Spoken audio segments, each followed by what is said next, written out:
Hello and welcome to GMIHub Online. Tonight we're going to be talking about knowing your instrument.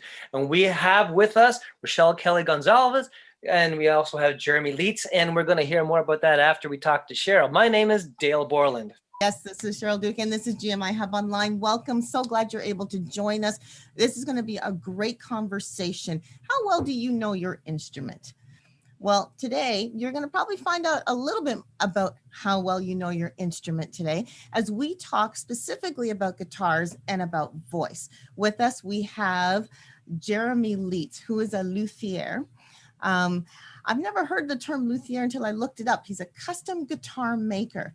And for some of you, that's kind of like, okay, that's great. He makes guitars. He makes guitars all across the gamut, acoustic, classical, electric. But what's really important is he's made guitars for some prominent people in the music industry. You know, like, I don't know if you've heard of Dave Grohl or Chris Cornell or Paul McCartney. Well, he made them. So we're going to find out a little bit more about how he did that. And we're also have the beautiful Rachelle Gonzalez, who's with us. She is an opera singer and a vocal trainer. And I love the fact that she's sitting here at her piano, because this, for most of the people that watch this program, are singers. At some point in time, you're using your voice. And Rachelle is going to be very helpful in just sharing some thoughts and ideas about how to best take care of our voice, how to use our voice, how we can even adapt our voice. But I'm not going to steal the thunder. Let's go to our first question, Dale. That's right. Okay, let's open up with a question that's pretty general. But let's define what a musical instrument is. Let's talk about musically, and we're talking, what is it? What is an instrument? You know, I think I'll just jump in. I think a musical instrument is anything that makes pitch. And we sort of have to open our minds to that, because we want to think of instruments as being actual, like, produced things that are specifically for music. But I know at family gatherings, we'll have like the cheese grater and a spoon, and that is suddenly an instrument. And somebody will be clinking on a glass of water with another spoon. And soon we have this whole Latino rhythm section happening. So I would say it's like literally anything that you can make a rhythm or a pitch on. And anyone who's a musical producer will really think outside of the box with that and look for unique things to make unique sounds. So I would say it's anything. Yeah. Pretty much anything. I mean, I remember one time back in high school, my friends and I were on I think it was like a school trip in Chicago. But we were sitting outside of this theater just like waiting to go in, and there were some like trash cans. So we're like, hey, let's just start, beating on the trash cans. Any, random noise you can make. If you can have tempo, if you can have rhythm, and pitch on top of that, I mean, the world is your oyster. So they're ganging up on a bunch of trash cans, beating the shit out of them, and they're saying, hey, we're being instrumental musicians. Well, it just made me think of, I had two scenarios in my head. I was thinking of the I've seen some people do this with their glass. They have their glass of beverage, and then they wet their finger and make this little tone when they circle their finger. I'm like, okay, yes. And I've seen a movie where someone was doing that as a talent show thing. And then, as Jeremy, you gave your explanation, I started thinking of the stomp. Like, I was just literally visions of the stomp routine where they were using drums and cans and trash cans just to make beats and sounds. And then they were stomping with their feet. It was like, so basically we could be walking instruments. Really. Absolutely. Yeah. Like, how do we know what our instrument is, and I guess how to best use it? Well, it can be some exploration there. There's some of those kids that their parents put them in everything, right? It's like, it's soccer, it's baseball, it's piano, it's flute, it's everything. So I don't know. I think you just try something, and if you gravitate to it and you get a little bit of traction going on it, that's your instrument, right? And then after that, it's just, I always say to my kids at school, my band kids at school, they say, Mrs. Gonzalez, what's the easiest band instrument to play? And I say, the one you practice. Oh, Mrs. Gonzalez, what's the hardest instrument to play? The one you don't practice. So I think, any instrument, whatever you gravitate to and whatever you work on becomes your instrument. No limitations. I love that. Yeah, I'm gonna try that with my boys. Yeah, I think that's a really good way to put it, because anyone who gets really good at what they do in their instrumentation is because they've practiced. Absolutely. Absolutely. And it may be easier for them because they've taken the time and invested in Yeah. that instrument. Yeah, like natural talent only takes you a little ways. It just kind of gets you started, and then after that, it's like, what do you do with it? What do you do with all that potential? Mhm. Yeah. Yeah, I Yeah, think it's a Jeremy. little bit what speaks to you too. Like, say for me, I tried to learn piano. Didn't work out so well. Just could not do it. This hand can't work with this hand. Bad times. But, then I picked up the guitar. Hey, that just like it spoke to me personally, and it was a way for me to get music out. So it's just whatever finds your inner voice and expresses that. Mhm. Hmm. So some things people will find they're naturally, well, maybe enjoy, or they just naturally maybe find it more easy to learn. Mhm. So there's some things that people should know about their instrument. Like for instance, if you were to like for vocals or for guitar, basic things that they need to know if they want to do well. What's one of the basic things? Maybe a couple of things they need to know. Wow. Well, when I first get a singer into the studio, the first thing they have to become aware of is, where are the shifts in their voice and like what their actual range is. Most young singers come in and they think their range is like this when it's in actuality like this. But there's always like this difficult part in the voice, and I don't know what like the difficult areas of guitar playing are, but there's like this little part of the voice called the passaggio that it's like kind of getting stuck in the mud. And a lot of singers are like, well, that's my top note. I can't go any further. So I think the first thing a singer has to learn is like, what is my voice doing in those difficult areas? And what is my actual true range? Because it's always much bigger than they think. And then from there, like it just, it goes on and on, all the things we have to get to know about our voice. And we have to know our voice very intimately. Nobody else is going to figure it out for us. Our teacher will help us, but we have to know it. We have to know the limitations. We cannot just sing anything, right? And I don't know if that's the same with guitar or not. Like, I don't know, maybe some guitar virtuoso players can literally play everything in every genre and every style without injuring, their hands. I don't know, but that's not the same for singers, right? Like, we can actually get into trouble vocally if we try to be all things. Yeah, So, I mean, for guitar, it's a little bit different because, you know, it's your hands and the instrument, right? So whatever you can think, you can do if you can figure out how. it's not like you're going to get like, okay, finger cramps if all of a sudden I go to flamenco guitar and then I'm doing country music. It's like you're Right. If you can train yeah, yourself one technique, you can just keep adding techniques for your entire life. yeah. You're not So really that's a limited huge, by. yeah.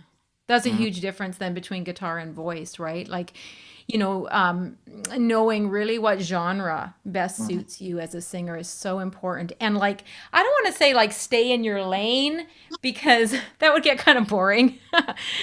But I think there's a lot of singers out there that try to do everything and every style, and it just creates vocal problems for them. And to really become good in one or two styles is ideal as a vocalist, and not try to be all like I will never. I will never be able to sing coloratura soprano with all the runs and the super fast speed. Like, it's kind of like taking a Mack truck and saying to it, now, if you just practice your driving enough, you can drive like the Ferrari and go 200 miles an hour.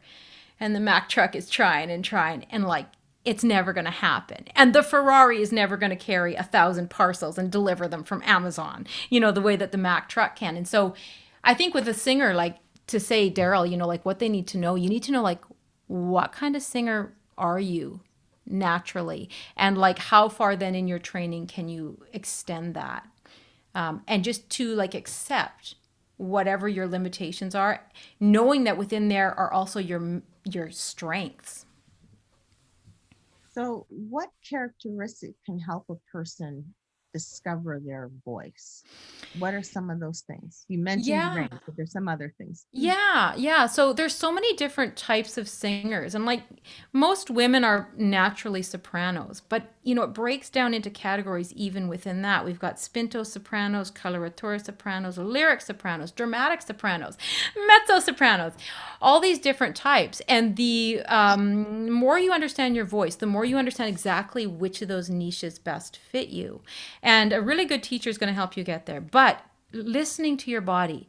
Like if it hurts to try to sing that song and you're in pain or you're going hoarse, if you sing it more than 3 times in a row, that's an indication. It might be that the song is not for you, that it's not really in your range, or it might be that you're just doing it with poor technique, right? So a teacher can kind of help determine that for you. And just knowing as a singer, just building up little by little. I'm not going to throw an aria at a 13-year-old, right? I'm going to have her doing the Disney repertoire, right? The Disney princess stuff and whatever she's interested in. But because the instrument has to be built, just like Jeremy builds guitars, a voice teacher is building a voice. And I think, wow, I was able to just go out and buy this lovely Yamaha piano. But there's no store I can go to and just I'll buy this voice, please. I want to be Mariah Carey. I have to build my instrument, right? So, So sadly, I would love to go to Jeremy's shop and buy a voice, but okay, can only go get a guitar. If only I could make voices, that would. Oof. Yes, please. It would make my job easier. Yeah. No, I think that's a good point. I want to get back to that, building the voice, because that's a good point. Because many times people do think, some people say, I can't sing, my life depended on it, but yet they may have a desire to learn to sing, and they've not been told they can. But really what it is just a different building, starting ground, I guess, a different foundation to build from. Is that how it works? Absolutely. Like in all of my years of teaching singing, which is over 20 years now, I have literally only met one person who I can genuinely say can't sing.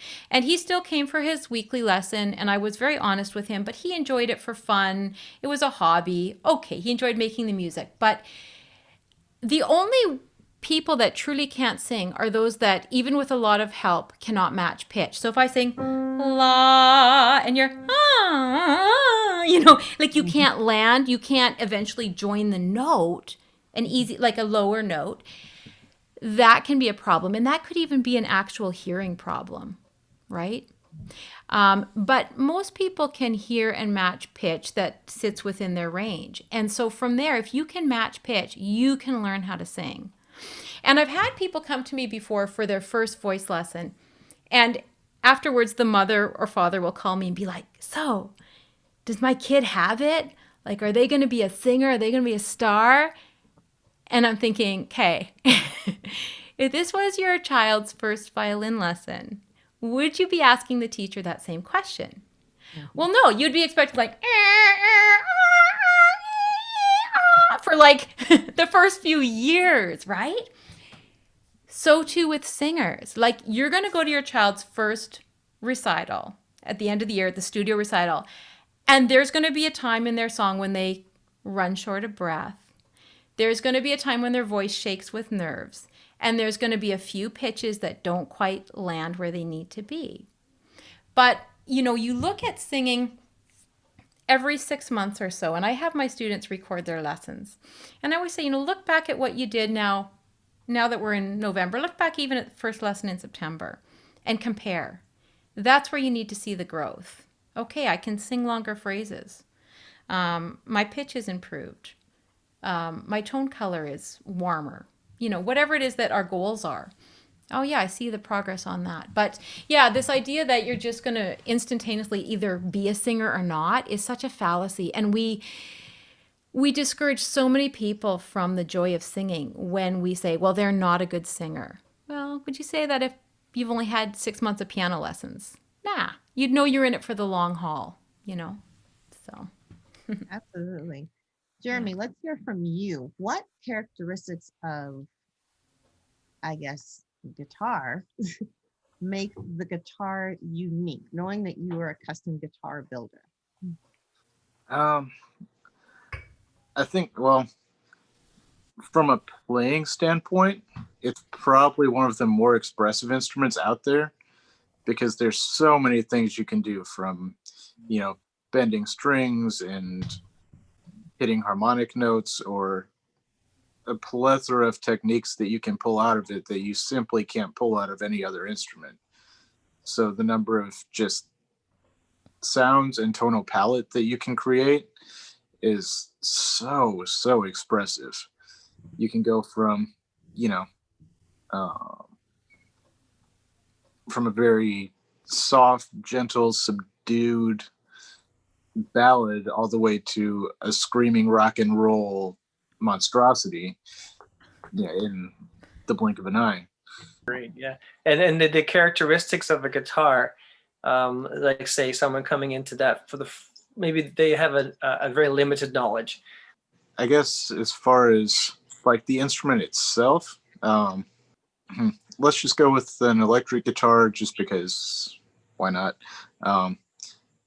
You've got different aspects of it, from, pickups, say single coil pickups, which are more low output, to humbuckers, they're higher output, and all of these different aspects that you can dial in.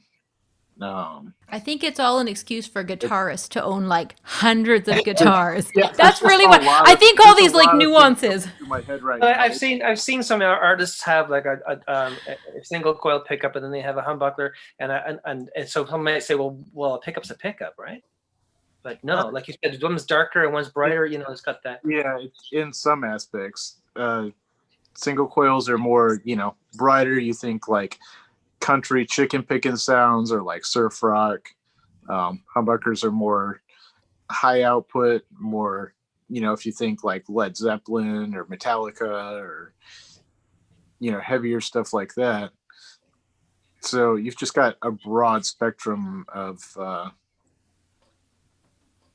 variety that you don't get with, say, a violin or a piano, where you're kind of limited to, one natural voice. With guitars, you could have 50 of them and they all sound different. That's interesting. Mm-hmm. Yeah, and I guess different makes, models, size. So we'll talk about maybe a little later about the shape and if that changes the density of wood and all that. But instruments are unique in their own way, like acoustic guitars and Spanish guitar and classical guitar. They're all basically made a hollow body, but they all have different sounds. And what causes that though? What makes those different sounds? Is it the type of wood, for example? Is it let's go to the size and the shape. Like, does the size have an effect on the sound? As far as acoustic instruments, the size and shape matters.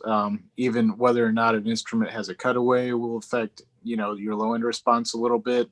Going to get really nerdy for a second. The bracing pattern that's holding the guitar together, that can affect your tone. That makes sense, because everybody doesn't know the bracing patterns, the things that support the side walls and the top together.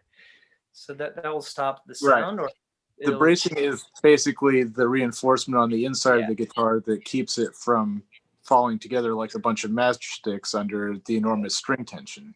Yeah.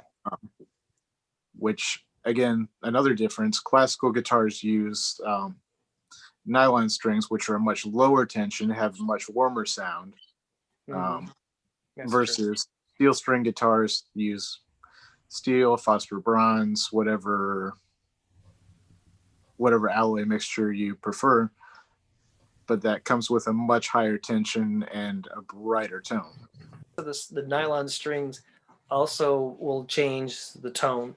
Like I've seen some mariachi bands, and they have 5 different guitars, and each one of them is a different setup, different size, and they have different roles, different responsibilities within the pattern of the rhythm. So it's just interesting.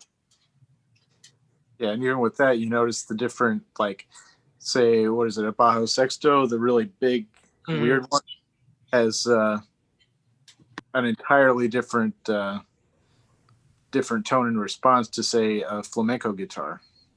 part of it is the transient response, the actual attack of the note. So, like, if the attack is much faster, it's going to be sort of brighter, not necessarily bright, but it's going to be more percussive, more out front. Versus if it's slower, it's going to be a much warmer and mellower tone. Right. Yeah. As opposed to a sharper one for like, I mean, more not sharp as in sharp, but sharp as in the attack, like you said, be a bit more drawing to your ears. Yeah. Right. Got to be careful about flats and sharps. You got a vocal person with us. Exactly right. You were talking, Jeremy, about strings, and you said that the nylon string has a softer, warmer sound. I guess, is that right? Now, what about, I don't know, is there a difference in quality of string? In other words, for example, are there different qualities of nylon strings, for example, different qualities of, is it steel strings? I'm not even sure what to call them. They call them steel strings. They're very rarely made with steel. Usually it's a alloy of bronze or phosphor bronze. But yeah, there's definitely a huge difference in quality. You can get, very cheap string sets that'll rust on you, they'll wear out, they'll start to sound dull over time. Or you can spend $20, $30, $40 for a high quality set of strings that, especially in classical guitar, will make a big difference. It will make a big difference, especially if you're in a professional performance setting. So I'm trying to save this to the end, but I'm very, very curious. I'm very curious. Okay, first of all, I'll jump to this.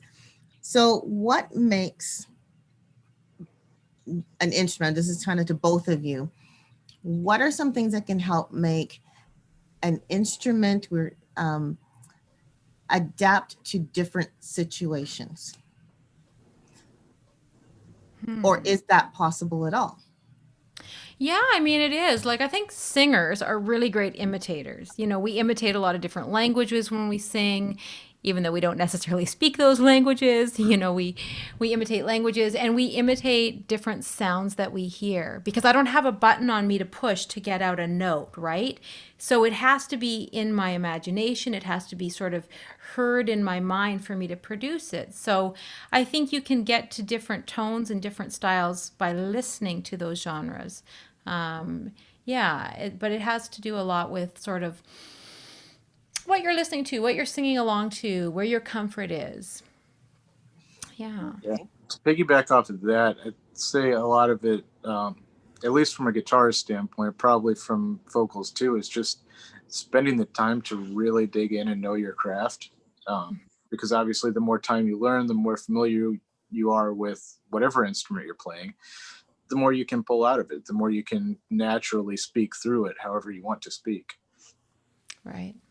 Just to remind our viewers at home, thank you so much for watching the GMIHub Online.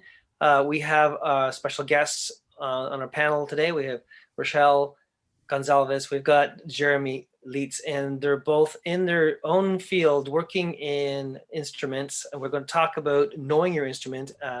Rachelle is a vocal coach and opera background, and she has many years of music, singing, and teaching and training.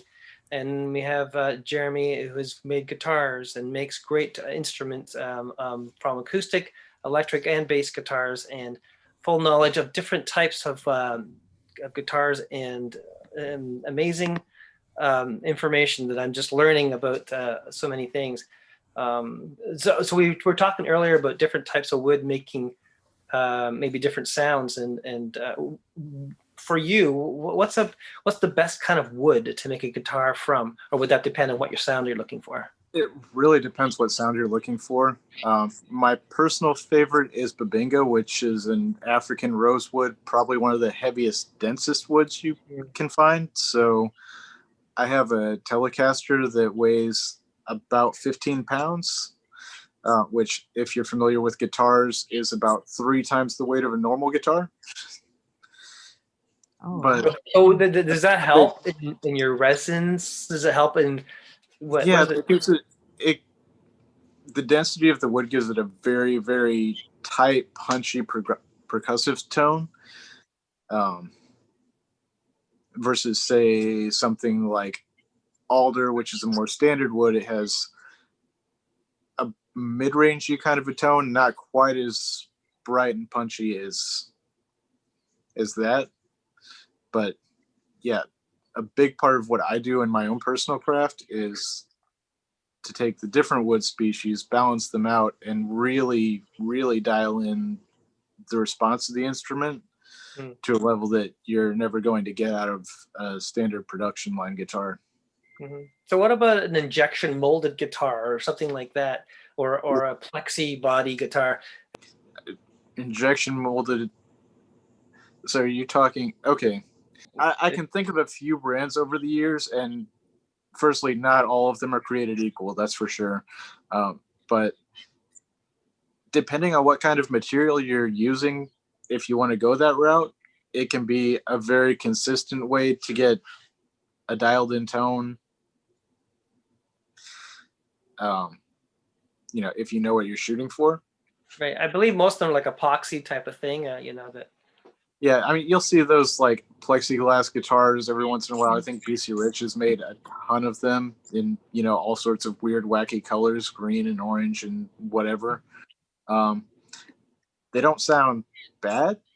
They don't sound what I would consider the best, but it's kind of gimmicky more than anything. Right.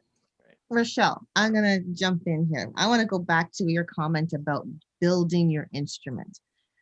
So a student comes to you and says, I want to sing, where do you start with them? How do they start to build with you? Yeah, so the first thing I usually have them do is just a scale, like I say, finding where that passaggio is in the voice and helping them navigate through it. So I will demonstrate. This is what I hear usually in a first lesson. It's going to sound a little ugly, okay? Okay, but it's okay because it's all with love, and I love these students. But they usually come in, and the bottom of their voice is very strong. La la la la. So far, so good. I'm like, yes. But then this will happen. La la la la la la la. And then they're like, that's as high as I can go. As high. And I'm like, yeah, because it's like driving a sports car. You can't keep driving in first gear, right? By the time you're at highway speed, you need to have shifted and be in fifth gear. Well, the voice basically has two gears, so we'll call it first and second gear, right? So the bottom of the voice is chest voice, and almost every young singer that comes in, even adult singers, they're in love with their chest voice. Why? Because chest voice is what we're speaking in. We're all talking in our chest voice right now. It's low and it feels so secure, right? And second gear, if you think of the car, is head voice. And so, it got a little ugly there as I got up high because it's like, you're in first gear in that sports car and you drive too fast and the engine revs up, right? And it sounds terrible. You do it too many times, you're going to blow the engine on the car. Same with the voice. And, there are so many singers that end up getting vocal surgery. I mean, Jessica Simpson, even our beloved Adele, right? Taking her chest voice up all the time to the top of her range. It's not meant to do that, right? So many singers end up getting vocal nodules. And what that is, and I'll just get close to my camera to explain. But if these are our vocal cords, right? Imagine, okay, I love shoes. Sometimes I'm known to wear shoes that really don't fit great, but they'll look good, and I get a blister, right? And a blister is like nature's bandage. It's like saying, I'm going to blister up here to try to protect the skin. And in the vocal cords, they need to come together to vibrate, to create singing or talking.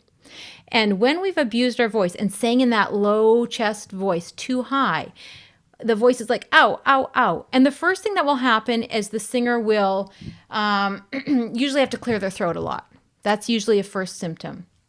And then they're every time before they start singing. Well, their voice is building up mucus, slippery mucus, to try to protect those vocal cords, which are inflamed. Imagine little bumps forming on the vocal cords like blisters, like little bumper pads, saying, we don't want to touch each other. It hurts when you sing that way. So we're going to form little blisters, little vocal nodules. And they'll build up a lot of mucus, which is the voice's slippery way to try to kind of lubricate that area. Well, over time, the singer keeps singing through that, and these nodules get really hard, and then the vocal cords will not come together to vibrate. That's when you get that really raspy sound. And it's hard because there's some singers like Rod Stewart who make that sound really good, don't they? Or like those bar rock and roll singers, like they're all raspy, but gosh, it sounds gutsy and awesome. But it's so unhealthy, right? And eventually the voice just won't do it anymore. So I always tell my students, we have to learn to shift into second gear. La, la, la, la, la, la, la, la. It sounds a little lighter when you go into that second gear, but you can keep going. You could keep going higher and higher if you're in the right gear. Just like in the car, you've got to be in the right gear for your speed. So that's always step number one. And you know what? You have to be so careful as a voice teacher because a singer is the instrument. And it's very hard for a beginning singer to talk about their voice without them feeling like you're talking about them. And so that's one of the things you have to build trust with your student. You know, this is a safe place. We can make all sorts of noises here. And I'm a safe person to be around. Like if I say something to you about your voice, it's not about you, right? It's about your instrument. And so as that trust builds in, they start to kind of let go of their security blanket, which is chest voice, and to trust that there is this whole other range that's available to them. So that's always the first step in building the voice. And then we could go on for hours of all the other things that we can start to build into the voice. But without that, you're going to have problems. And a lot of times singers, especially if they've been praised for that big sound, and especially if you've got singers coming to you a little later, like, 16, 17-year-olds, and they're just starting voice lessons, but they've always been praised and they've been given the lead role at the school musical and all this. They've been praised for that big gutsy sound. And now you're saying to them, oh, but wait, we can't use that right now. And I always say it's like the guy that goes to the gym and he's got like the really great arm muscles and then you look at his legs and it's like, ooh, we missed leg day, didn't we? Like we got some chicken legs happening here. And then all of a sudden the trainer says, okay, we need to lay off on the biceps here, buddy, right? Like you're good there. We're going to be doing leg day for the next few months. And what's that guy going to feel? He's going to feel insecure. He's going to feel in pain, maybe, like muscles being used that haven't been used before. But his trainer or her trainer, the sports person, is saying, I need to build a body that's equally strong from top to bottom. And same with the vocal coach. Got to build a voice here, building a voice that is equally strong from bottom to top. Great. You talk about things that need to be considered. I think that's really, really cool. Yeah. When building a guitar, what kind of things do you have to consider, Jeremy? I mean, when I'm designing one for a specific player, it really comes down to how they're going to use it. Ergonomically, like how does this person's body different from another person's body? Maybe they have bigger or smaller hands, maybe their posture is a certain way, so there are adjustments you can make from neck size, neck shape, all sorts of things to bring out the best of somebody's playing style and the way their body naturally moves. Like personally for me, I have long spidery fingers, super fun, so I like generally very thin and flat necks and a little bit wider so that I can get these long spidery fingers in between all of the strings, versus somebody with short stubby fingers might do better with closer spaced strings and a little bit shorter neck. So now you've just set it up. I have to ask, okay, in your bio, you have created guitars for some big, well-known guitar players. Dave Grohl, I don't even know if I'm saying his name right, it's so big.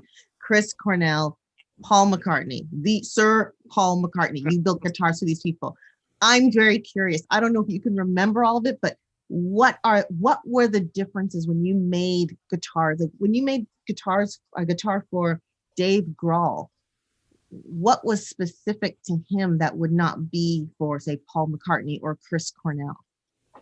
Yeah, so those I did when I was at the Gibson Custom Shop. And I was part of a team that worked on them. I was the one that was sort of in charge of putting them together and getting them, bringing the whole project together as it went out the door, basically. So it was kind of the last step in the process. But each of them was kind of designed. I mean, there it was a very, standard out of the box kind of thing, because you've got certain shapes. They all kind of gravitated towards a 335 semi-hollow body style. But within that, you've got different pickups. You've got, maybe a different neck or different woods that they want to use to bring out their voice. So that's kind of where my strength comes in, is dialing in all those little aspects to find the voice that a certain player is hearing in their head that maybe they just can't quite figure out how to bring it to fruition. Okay, so I'll make it, so now I'm going to bring it up a little bit more current. You just heard Rachelle just sing. Mhm. Obviously, she's a very talented opera singer. Now, if she decided, you know what, my husband's a guitar player and I want to play guitar with my husband. Can you design a guitar for me? What would you design for her that would complement her voice? I mean, I don't know if you've ever done this, but I'm just curious. I'm really curious. 100%. Make it really loud. really, really loud, obviously. Way over the top. It's going to be like way up here. Can it be pink and have like rhinestones everywhere? Yes. Oh, absolutely. Wait, pink with purple rhinestones. Yes. It's totally going to be a thing. Like, You see, it's all about the look. Yeah. It really is. It's all about the visual appeal. Yes. Okay. So now we'll differentiate it. You've just heard, well, you haven't heard Dale play, but he's an instrumentalist as well. So if he comes to you, and you can tell by his knowledge, like he knows more about guitars than I do. So if you were to build one for him, he's a rocker. Like this guy, he plays drums, he plays guitar, but he's a rocker, right? So if you wanted to build if he came to you, I'm a rocker, I like rock music, I want to rock it up. What kind of guitar would you make for him? What would the wood be? Strings? Like how long, what would you do? Yeah, I mean, I'd have to sit down with him and go, okay, first we would go with a visual thing of what are some guitars that you like? What kind of, maybe what kind of instruments are prevalent in the style that you like, or what's visually appealing to you. And then from there we would dial in, okay, with that, maybe this type of wood or this scale length. So to start out, I'm guessing you're going to be either a Strat or a Les Paul kind of a guy. But even a Jackson would be good. That kind of crunch. Okay. Yeah. So we would dial it in with a little bit more extreme body shape. And, I would start by drafting a few different ideas based on what he wants. And then, we could dial in everything from, hey, I want this little contour over here, to all manner of things. And then once we've got that dialed in, then we move on to, okay, what kind of wood do we want to make it out of? What's the tonal response that we want? Do we want, a big, heavy sound? Do we want something more vibrant and airy? Or do we want something that's just got this big, sharp, punchy attack? And for you, I'm guessing Limbo would be a good choice, or as Gibson calls it, Carina. It's similar to mahogany, has a very, very resonant, very present sound, but it's got a little bit more punch and attack and growl to it. But I do like the Les Paul. The Les Paul is a very diverse instrument, so I do appreciate that. I respect that a lot. Yeah, to me, that's one of the more versatile designs out there. That, and I mean, honestly, a Telecaster is probably closest to my heart, though. Okay. So another question for both of you. I'm guessing I know the answer, but I don't want to assume the answer. Is it possible to make a good instrument better? Yes, Or yes, a yes, bad yes. instrument good? Yeah, absolutely, right? Like it's training, and that's the thing we have to wrap our heads around, especially with singers, is the idea that, hey, if you were going to be a piano player, right? And you're going to be a working piano player someday, you would expect to train on piano for like at least 15 years, right? And so I think singers need to get into that mentality too, that you have to train, you have to learn music, you need to be able to read music, you need to also be able to do stuff, visually and by hearing. Yeah, and you need to be able to be self-reflective and reflect on, like, what are my weaknesses and how can I work on them? And but also just, really realizing, and I always say this is, you can't be all things as a singer. You cannot, and ego can get in the way, and we can want to do all the solos and take all the spotlights, but not everything's the best fit for us and for our voice, and just sometimes knowing when to just say, no, not on this one. This one's maybe not the best fit for me. But absolutely, you can definitely train your instrument to be better. 100%. Oh, Yeah. From a guitar standpoint, it's absolutely 110%. You can take everything from a really great instrument and say you don't quite like the tone. Maybe, something's just a little bit off to you. Hey, you can change out the pickups. You can do all manner of things to kind of dial it into what you want, or go to the other end of the spectrum. Say you're somebody who's just starting out, you can't afford that $3,000 guitar. Hey, maybe you can afford a $200 Squire. That's great. Then you can take it, get it set up, maybe add in different electronics, different tuners and hardware, and you're in maybe $400 or $500 to get a really great quality instrument that's going to grow with you, at least until you can afford that $3,000 instrument. But absolutely, there's so many things that you can do to tweak and improve just about anything. I was just going to ask you too. Like, I didn't use myself as an example, but as a person who doesn't play guitar, if I said, I want to learn guitar, what would you give me? What would you suggest? A Squire? Either a Squire or Epiphone are great. That's a great way to get into an instrument that'll grow with you, but it's not going to break the bank. And if you wind up not liking it or not sticking with it, not so much lost. But if you do stick with it, it's one of those things that you can keep it growing with you. That's true. That's awesome. I have two little guys, one learning guitar, one learning bass guitar. So it's I can't help them because I don't play, but I just find it intriguing just watching them when they do practice, if they do practice. So I want to get Rachelle to come in and give her their speech. It's memorized. Yeah. So what are some? Go ahead. Oh, just like my old guitar teacher used to say, go home and practice. Yes. All the time.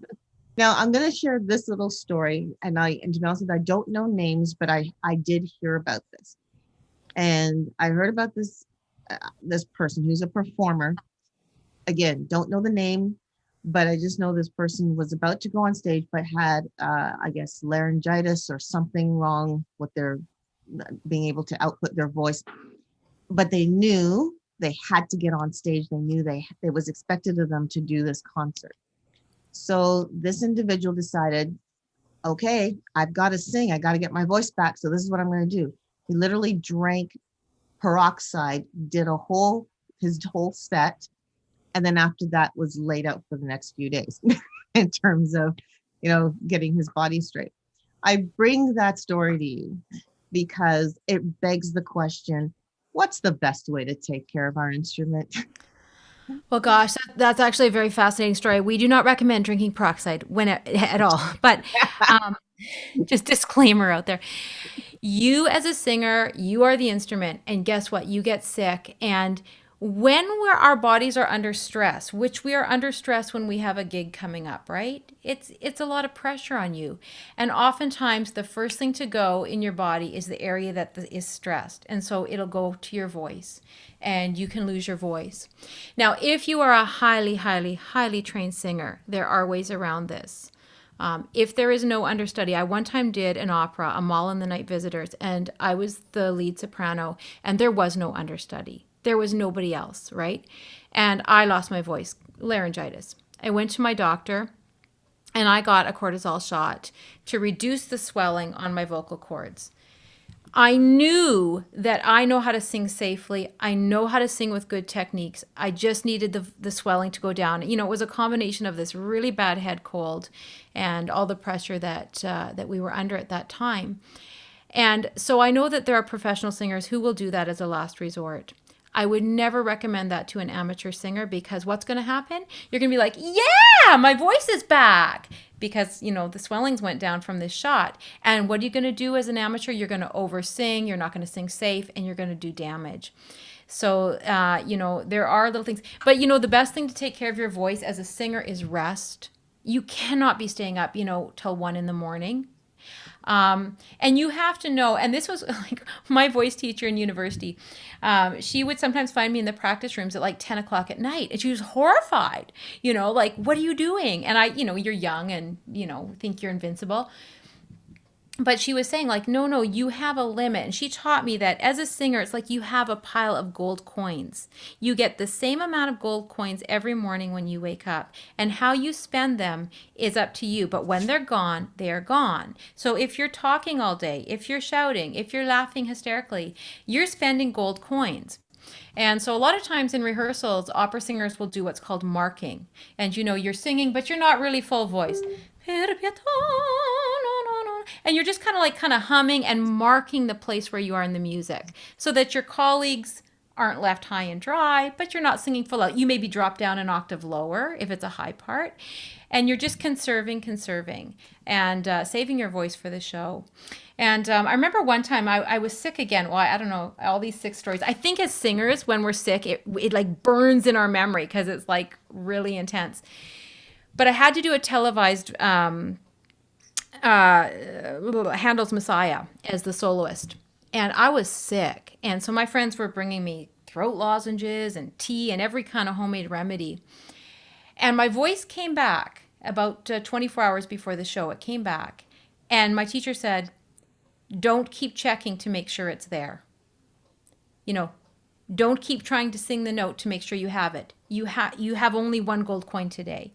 You know, save it for the performance. So yeah, you have to really, really rest, and you have to take good care of your physical body. You need exercise. You need to eat healthy and drink water. And the voice is a set of muscles, and they need regular, consistent exercise. You wouldn't go to the gym and say, oh gosh, I'm out of shape. I'm going to be on this treadmill for 2 hours. Then I'm going to hit the weights for an hour. Like, you would get injured, right? So it's like this slow build up until you reach what is a sustainable amount of vocal exercise for you. So yeah, but definitely like healthcare is so important for us singers. And you know what? If you have to say no because you're sick, you do it. If you really have to, you know, and it sucks and you feel terrible, and you worry that no one's ever going to hire you again.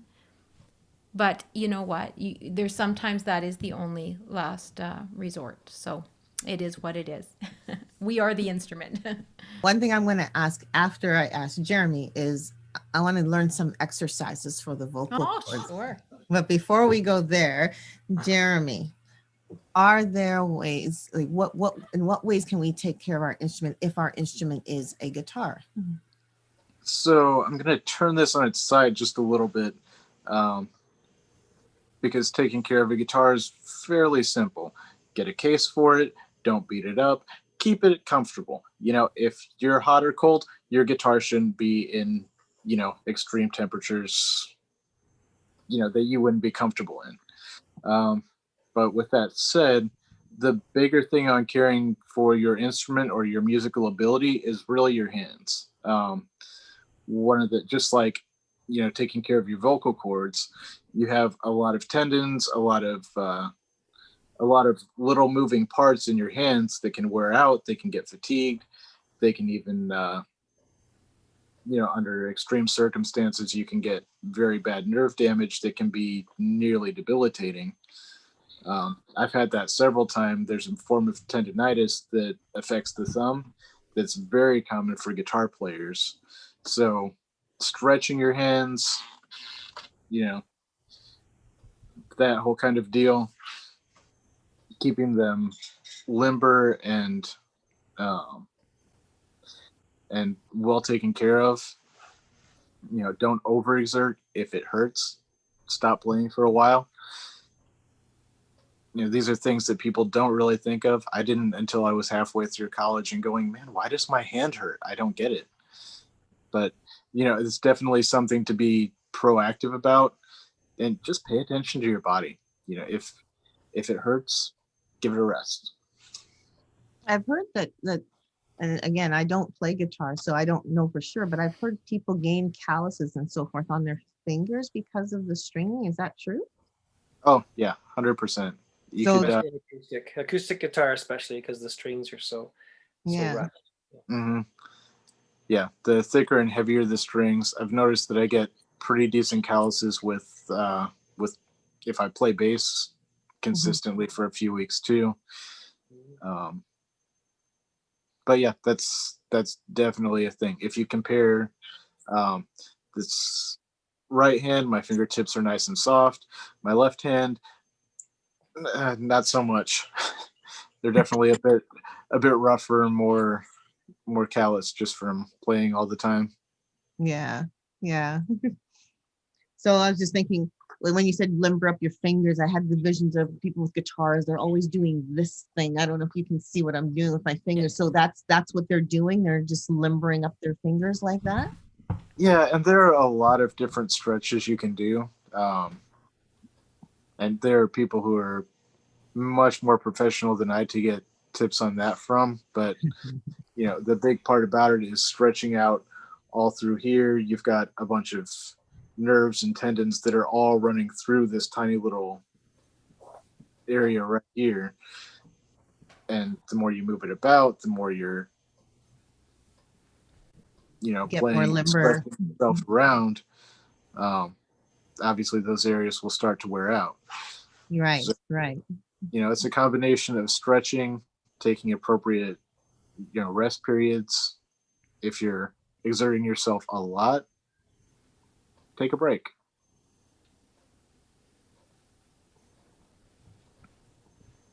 Sorry, my mic went off. Okay, so Rachelle, Yes. vocal exercises. Yes. I can tell you other funny stories about Yes. vocal exercises. Tell us. Well, I used to, even though I do sing, I'm not as great at, like, my range is a little different from yours. It doesn't go all the way up there, right? Know your But voice. but I used to teach a kids choir. And one of my crazy stories was when I start with the kids choir, and these are kids that are ages 4 to 10, 11, 12, something like that. And I said, okay, we got to warm up our voices. So I went to the typical, la, la, la, la, la, la, la, la, la, that kind of stuff. And then, there was one that I learned when I was in the choir, which was kind of the vowel one. A-I-O, those kind of things. I learned this. And then sometimes the instructor I gave or had would say, now add a consonant. So instead of adding lay, li, lo, lu, may, me, my, mo, mu. So this is all the exercise. So I taught these kids. One of the questions I had in my head is why we chose every single consonant except the letter P. Because it's an explosive one, right? Yeah. Yeah. So I didn't know that. So, but that being said, like, I had some crazy stories, but my kids love that particular I just story. figured it out. Girl, you're too funny. I'm like, well, I'm looking for the academic reason, but no, it's much more. It's a children's choir. Yes, I get That's you a now. children's Gotcha. choir. They had fun with that one, and I've never ever forgotten that. Audience, well, you can chat and put notes in the chat if you want to know more about that. I can But sing it for you. but that but that being said, Del just got it. But that being said, Rachelle, what are some exercises that a singer can use, no matter what stage they're in their singing? Just what can they use to help build their voice safely? Right. You don't need a lot of exercises, and you don't need to do it for a long amount of time. And you also do not need to have a teacher throwing you new exercises, all the time. You think of a ballerina at the ballet bar. There's 5 ballet positions, aren't they? And a ballerina will practice those 5 positions every single time she comes to the bar, right? And so I have the same set of warm-ups. I've been doing them for like 20 years. And I've honed down to these because it's the fastest way for me and my singers to get warmed up, ready to go. And I won't take you through the whole range on them, but I'll just take an earbud out here and explain. The first thing I do is ooh, because ooh, when you sing on ooh, wow, it is hard for the voice to grab in first gear on ooh. You know, that ugly law I demonstrated earlier, easy to grab. But if you go to ooh, the voice more naturally wants to go into that head voice. Ooh, ooh. And just reminding the singer, it's a round lip, and we're bringing that sound forward, and we want to sort of feel it up here in our head. So we'll do that all through the range. The second one I do with all my singers, I love an E vowel because an E is bright. And when we think about having a sound that doesn't require a microphone, a sound that can truly hit the back of the hall without a mic, you have to build your E vowel, because E is like, think of a dartboard and how it all hones into the center, and you want that dart in the center. E takes everything and just brings it, so great. Z. And I say make it witchy, make it ugly, make it E, like really focus that sound. We don't want E. We don't want an airy or a spread E. We want a really focused E. So we do that one. Then we've got to develop our muscles in here. This is, classical singers, we talk about singing on the breath. And that's where our sound is fully supported. And so I say, you got to get comfortable with the fact that this is going to move. And it's going to bounce up and down when you sing. And so we do Z, E, E. I'm going to just like really demonstrate, right? So if you can see my stomach, I say you can't be shy about it, right? It's here to stay, guys. It's not going anywhere. So you're going to see when I breathe, you're going to see my stomach goes out. Like I go at a full dress size here when I breathe in. Z, E, E, Z, E, E. And the more advanced singers are Z, E, E, Z, E, E, Z, E. And really like, with my little kids, you talk about kids choirs, I say like we're gonna be like Santa, like ho ho ho, or we'll do hip hip hippopotamus, and hip hip is like to bounce our tummies, right? So that is building singing on the breath. So that's the third one we do, and the last one is we have to be able to do low to high in one, and I like to go C or Z to ah, because ah is such a dark back vowel. We don't want to sing and sound like we're singing into a pillow, like we're muffled, right? And a lot of people, when they sing an ah vowel, they lose all their frontal resonance. It sounds dull. I'm like, think of a chandelier that's sparkling. The crystals are shining. That's what we want of the voice. And just ah by itself can fall back and sound dark. So if we marry it with a bright E vowel to start us off, then hopefully that brightness of the E will go through into the ah. See ah, see ah. Even put a little Y in there, see ah, to help glide you right in. And we'll take that all the way up and down the range. And that's really all you need.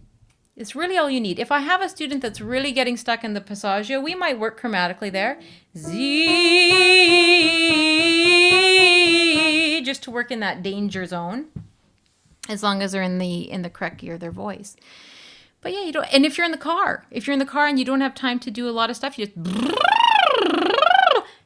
hey, those are sirens. And I always say to people, anything that you can siren, you can sing. So when people say, "Oh, I can't sing high," I'll have them do a siren, and like suddenly like, "Oh, okay, well that's a note." Like anything you can siren, you can actually sustain and sing. So in a healthy way. But that's it. That's all you need. And anything else is up to you, what personal choice on warm-ups, but you don't need a lot. You don't want to waste all your voice too on warm-ups. You want to, sometimes what can work really well is take a song that's like your velvet go-to. Like for me, when I was in university, I remember auditioning for the choir, and they're like, "And what repertoire do you sing?" And I'm like, "Oh, what does repertoire mean?" And they're like, "What singers do you sing with?" And I'm like, Jan Arden and Shania Twain and a little bit of Celine Dion. And my choir director, Dr. Bowles, is so polite, such a polite man. He's like, "Okay, well, we might expand that a little bit."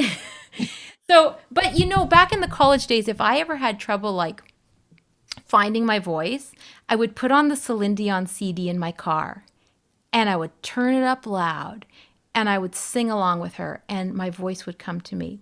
So I think every singer has some artist or some song that just finds your voice. And for me, it's a classical song, obviously. I've got some Bellini arias that I feel like are butter for the voice,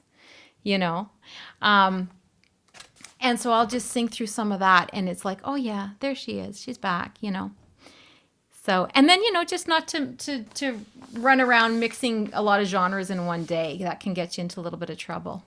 Wow. So we're all better singers now. Did you try all those? Woo! The siren one's a fun one. I think if I tried that with the kids, wow. Yeah. You know what, Rachelle? I think I appreciate the fact that you mentioned finding somebody who sings and you sing with them to try and find your own voice. I think that's the same for I think for everyone who has an instrument, whether it be guitar, drums, or whatever, is find somebody who you would like to play that way and try to play what they're playing. It helps you to kind of form a technique of learning how to use your instrument. I mean, Jeremy, you probably attest to that as well. You find most bands start off as cover bands trying to learn how to play other people's stuff before they start their own stuff. Yeah, that's definitely something, that helped me starting out before I ever took music lessons or did any kind of traditional teaching environment. It was just, a teenage kid in his bedroom with a bunch of albums going, "Hey, I want to learn this song. I want to learn this song. Ooh, I like this artist." And that kind of helps you to find your voice, helps you to,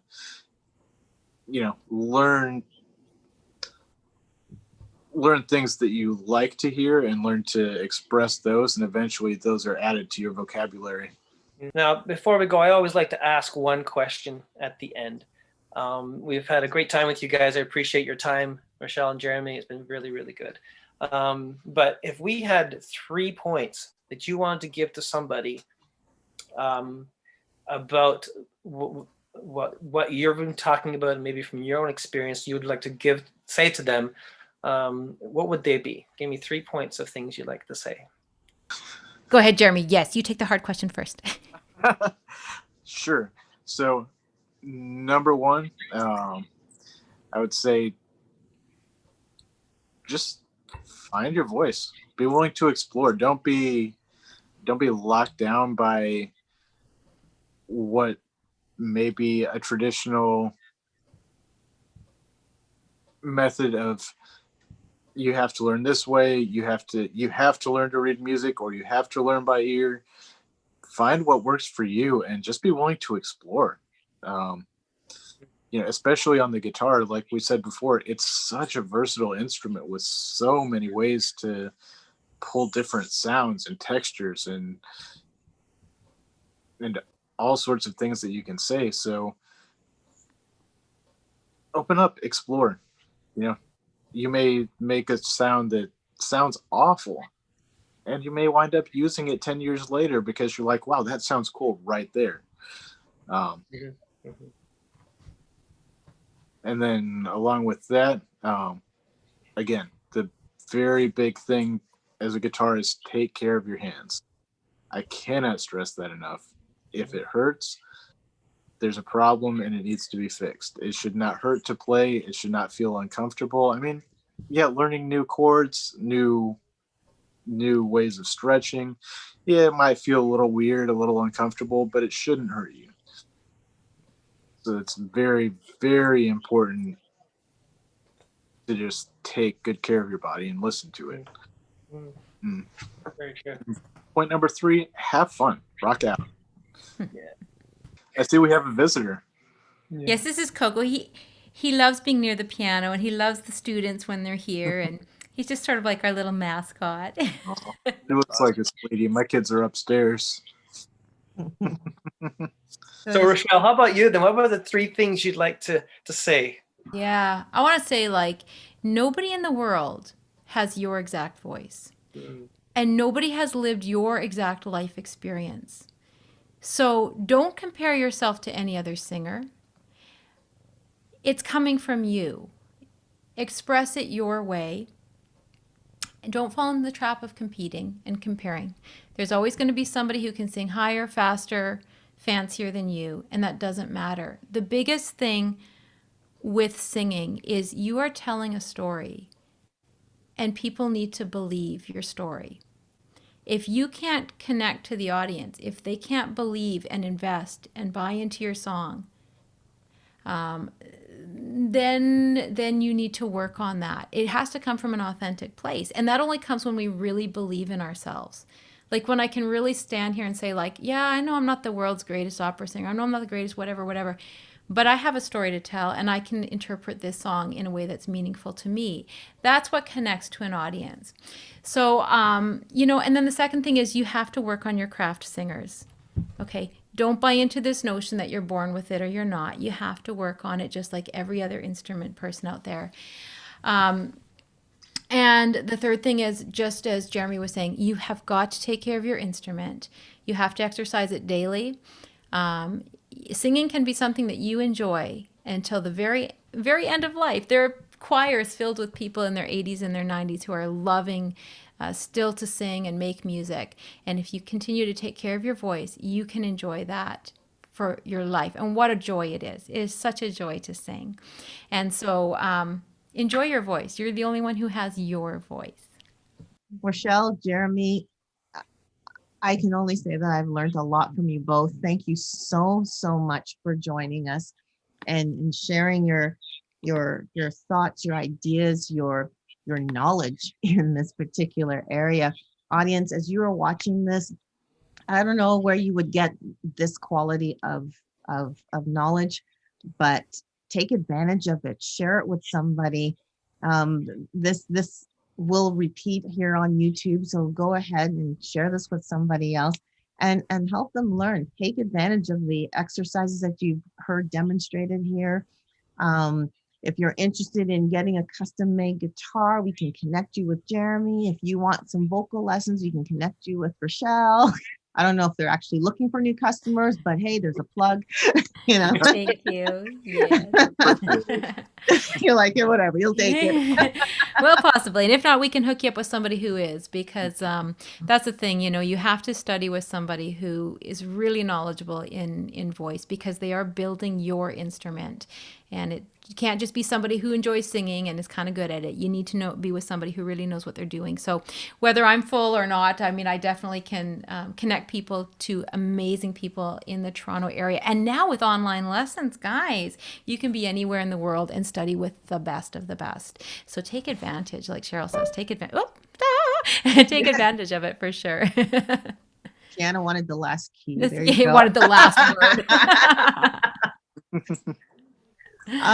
I also wanted to remind everybody that I know I didn't say this, but if you haven't done it already, if you like what you're seeing, like this video and subscribe so that you know when the next great videos are going to be coming to this particular channel. I want to say station, but channel, as well, just a reminder that GMIHub has released a compilation Christmas CD in which, here's the connection here, Rachelle's husband and Rachelle actually wrote a song on there. Do you want to hear it?